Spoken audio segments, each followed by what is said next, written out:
Namaste. I'm Shashi Sarda from the Yoga Institute. Don't you think we are always overextending our limitations? We always push ourselves beyond capacities.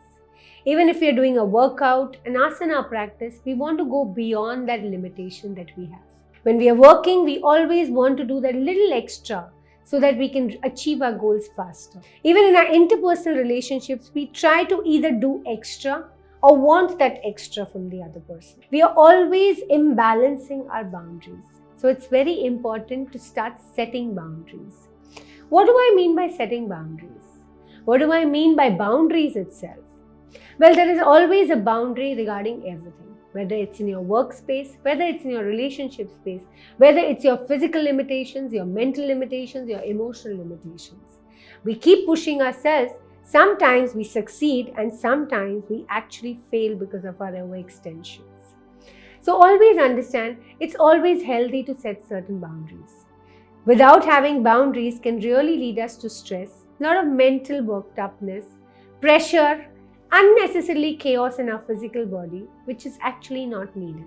A few tips and tricks by which, if you just settle down with your space the way it is, by setting the right boundaries, you can have a happy, healthy life.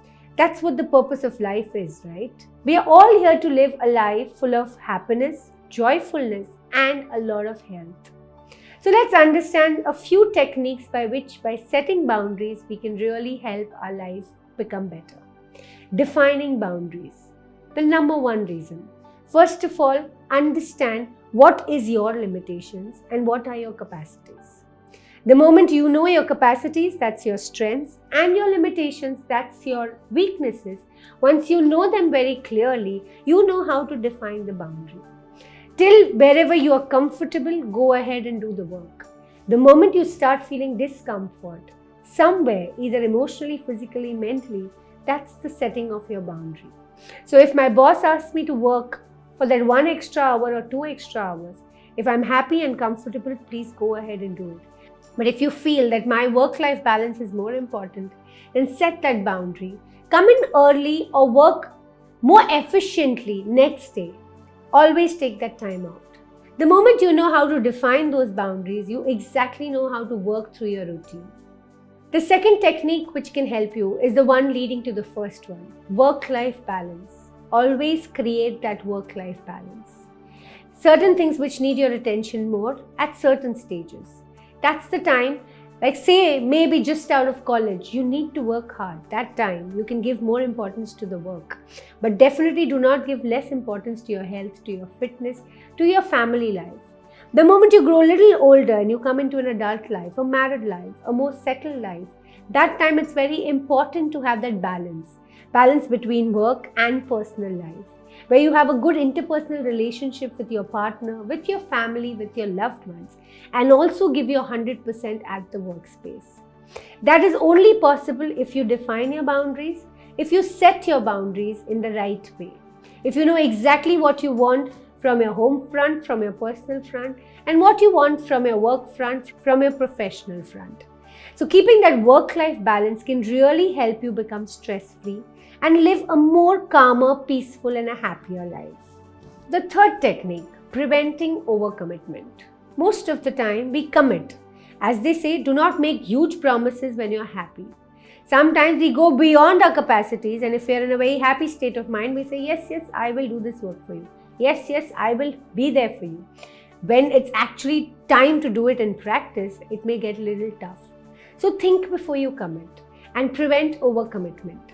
We may feel that we are doing somebody a favor or doing something nice for someone, but is it at your own personal cost? Is it at the cost where you are getting stressed about it?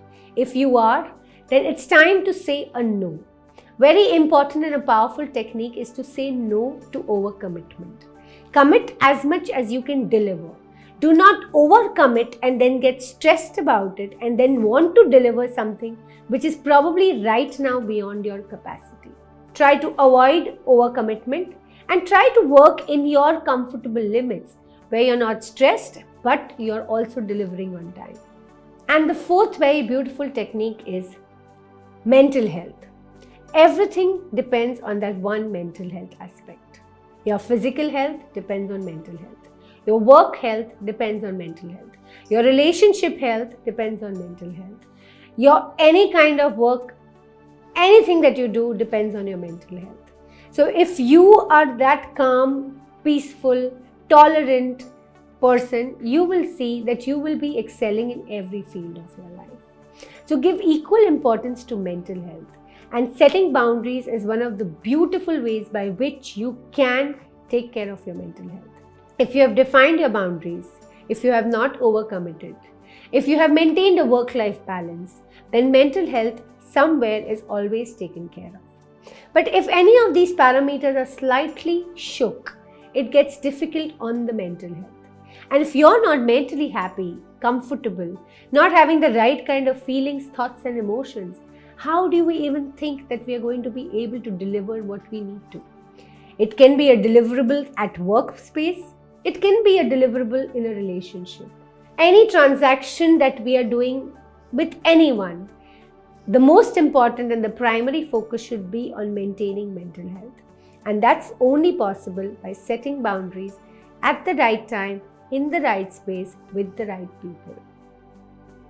So set the boundaries using the techniques as we discussed in this video, and try and become more happier and healthier and more joyful in your day-to-day life.